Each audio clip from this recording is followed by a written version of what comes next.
Comment vous dire, à ce stade, nous sommes frustrés et presque malheureux. Nous sommes convaincus de gâcher ce matin ce qui aurait dû être, ce qui aurait pu être une grande ambition, et en tout cas de passer à côté d'une belle occasion de nous engager collectivement et avec consensus sur une thématique majeure pour notre territoire. Retour en arrière, parce qu'il y avait eu deux assurances. La première, le département serait vraiment en première ligne.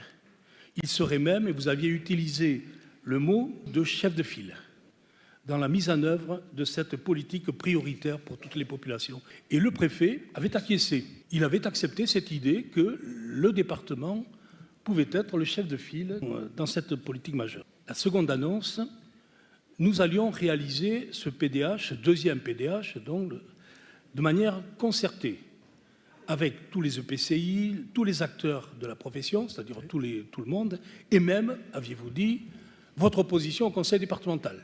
Donc, munis de ces deux assurances, avec les guillemets qui conviennent, on était confiants.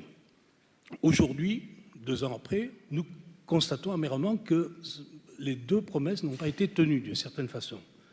Un, la concertation n'est restée qu'un mot sans réalité. Vous vous targuez de 2 réunions successives, mais disons qu'une fois que les exposés étaient terminés, on en restait là. Il n'y a pas eu de concertation. Non. Nous attendions une forte affirmation ce matin de ce leadership, pour trouver notre mot, du département, et de le trouver à l'occasion du document.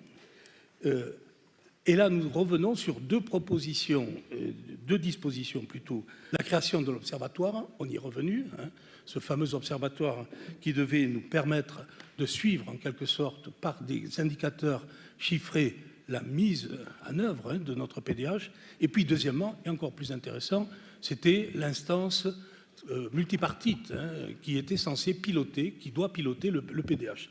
Donc ces deux, on avait fait le constat à l'occasion du premier PDH que ces 2 propositions n'avaient pas été mises en œuvre. Justement, nous pensons que c'est parce que le département n'a pas assuré un leadership conséquent qu'on n'est pas allé jusqu'au bout de nos intentions. C'est les mêmes causes produisant les mêmes effets, nous craignons qu'il en soit de même pour ce deuxième PDH. S'il n'y a pas de leadership, on n'arrivera pas à mettre en œuvre ces dispositions.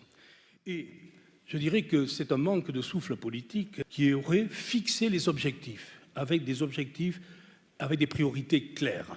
Des indicateurs, je reviens sur cette idée, quantitatifs et qualitatifs pour suivre les trajectoires de réalisation du PDH.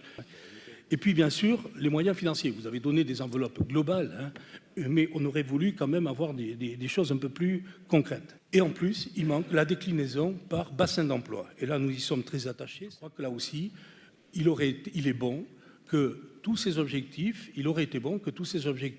départementaux aient été déclinés par bassin de vie. C'est l'unité territoriale qui nous paraît la plus pertinente.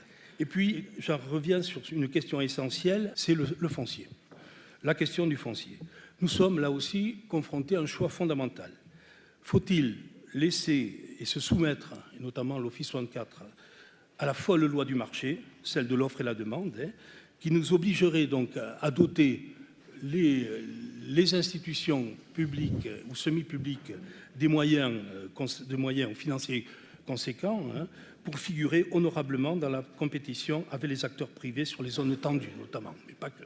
Ou bien, deuxième possibilité, l'alternative, c'est de faire appel à des outils juridiques et administratifs contraignants, comme le droit de préemption, mais il y en a d'autres, pour pouvoir remplir les missions d'intérêt général, notamment en matière de logements sociaux. Je conclus, je suis un peu dur. Albert Camus disait que mal nommer les choses, c'est ajouter au malheur du monde. Nous estimons que la dénomination de PDH du document qui a été présenté est un petit abus de langage.